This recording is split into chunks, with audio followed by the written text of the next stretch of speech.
Hey guys, Novel Busher here and welcome to the channel. Since Capcom's opened up a trial for Monster Hunter Rise on Friday for a whole week, I wanted to make a starter's guide for people who are going to be joining on the game this Friday. And if you're already a vet of Monster Hunter and you have some friends who might be interested, let them know, get them on the trial, get them started, and yeah, send them this video to help them out. But yeah, let's get into this. Right, so first, character creation. Take your time choosing a character. You can change stuff in game as well, but and later if you decide to buy the game, but it may cost you to actually do that. But I think you might get one for free. There are plenty of options, so yeah, take your pick. After doing your own character, you get to choose your cat, which is called a Palico, and also your dog, which is a new addition to this game called the Palamute. You can get more helpers in the game as well, so don't feel like you're restricted to only these here. When you're choosing a Palico, you might see there's 5 different types of Palico supporters you can get. I believe there's Fighter, there's Healer, there's Bomber, there's Gatherer, and there's also Trapper. Or it might be called something else, the Trapper one. But yeah, all of them are really good. Don't worry about being restricted to this one, like I said before. When you're in game later on, you can get more Palicos to fill in different roles as well, so you can kind of pick and choose what you want to bring. But yeah, pick one and see how it goes. But enough of that, let's get into the game.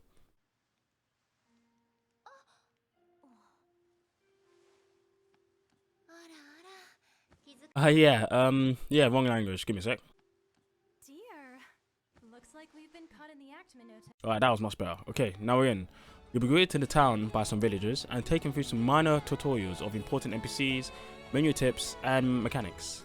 I leave them for you to read when you're going through the game, and they do kind of a decent job of explaining them. Bear in mind there is a lot of text to read, but if you ever miss anything and you wish to read it again, you can always do that through the menu, and in the Hunter Notes they have a whole list of menus and a whole list of important information that you might have missed for tips.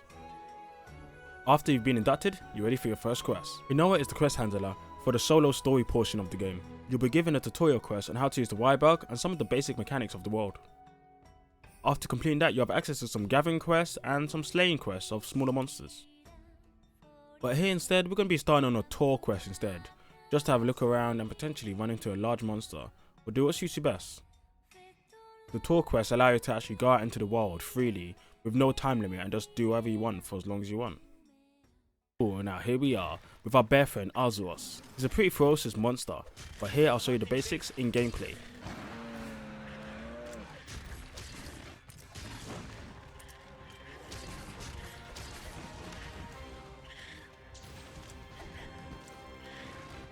Each monster you encounter will have their own fighting style. You take your time to learn their moves, there's no need to rush into a fight.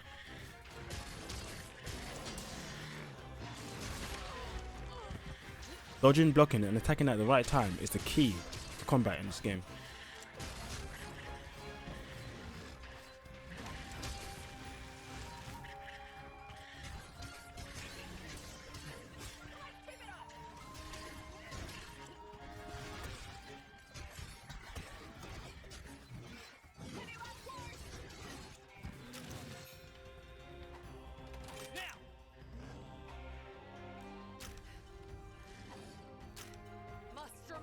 And now that I've done a lot of aerial damage to Arzuros and also used my Y-Bug abilities on him, I can rival ride him, which is a new mechanic to Rise. Then I'm just going to jump on and yeah, going to take him for a ride around town.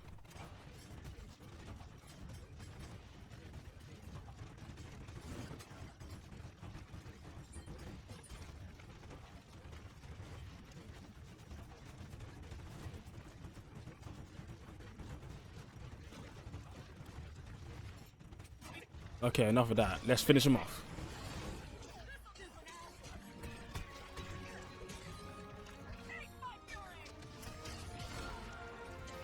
Remember to heal when you're low. You can do this by pressing L and then pressing Y or A to cycle around the menu for the items, or you can use the wheel, which is a bit easier, and you can just easily get access to what item you want to use. But don't worry, in a quest you'll have 3 lives, and in this tour you get infinite lives. You just have to end it by leaving the area.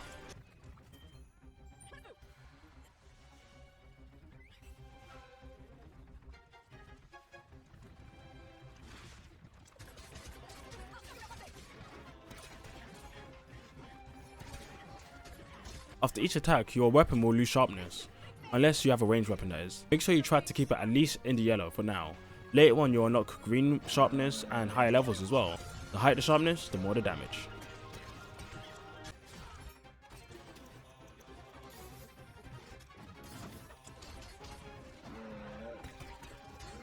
and my first monster defeated. Next, let's take its hide and then head back to town. We used the materials for monsters to craft better weapons and armor, to defeat even stronger monsters, to create even more armor and weapon. So that's pretty much the cycle of this game, but it scales up pretty nicely and is very enjoyable. There are 14 different weapons types. You can try them all whenever you like. You'll never feel locked into one, so experiment with what you like. 4 recommendations for starters, I'd say either try the short shield, the long sword, great sword or hammer. They're all pretty good, and also the hunting horn. Short shield is a fast attacking weapon with great movement and options to attack. The long sword is a weapon with long reach and strong attacks, or you can use it for countering when you see an enemy attack coming towards you. The great sword and hammer are weapons of patience. You have to wait and watch the monster's movements, and then when they have an opening, deliver a powerful attack. The hunting horn is a weapon of style and quick movement, allowing you to buff yourself and your teammates while dishing out damage. You can also test any of these weapons in the training area, so you can get a real feel of what weapons you might like and might not like. Enough of that, now let's get on to a gathering quest. So the gathering quests on the map, they'll actually show you the icons for where you need to go to pick up the items. This isn't the case for all gathering quests, but for some of them at least. You can use your palamute to really get around the town, or use your wire bug to climb up hills, climb up the walls, and yeah, find out where you need to go to get what you need.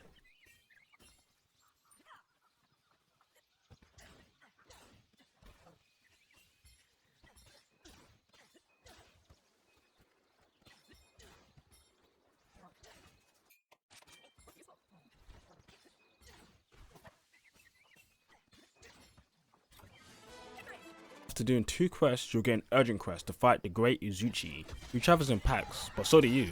So I kind of think of it as a 3-on-3 battle. Watch out for his tail, and you'll have an easier fight overall. Good luck hunting!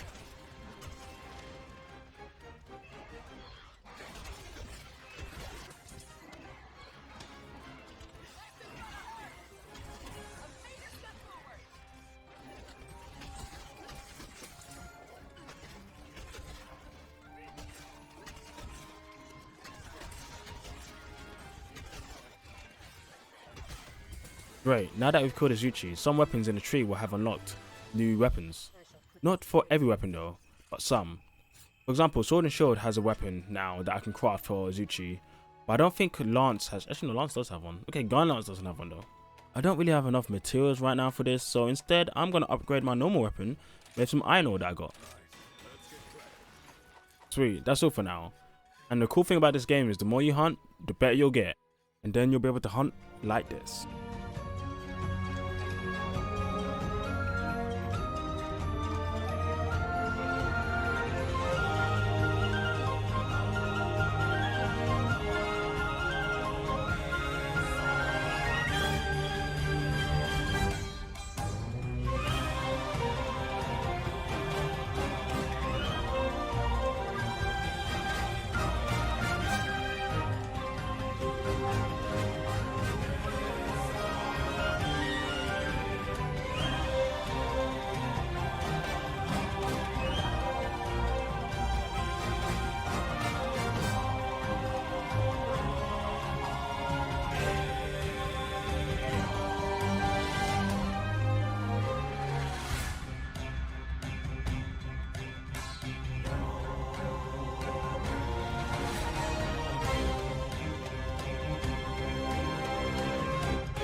Guys, well, that's the end of the video. Hope you guys enjoyed. Let me know how you feel about this video. If you have any questions, leave them down below. If you're new to the game, you know, just leave any questions and I'll help you out in any way I can. If you're a sub and you have questions about anything else and maybe you have some friends who are interested, let me know as well. I know I'm always interested to help people out, so that's what this whole video is about pretty much. But yeah, thanks for watching and I'll catch you guys next time. See ya.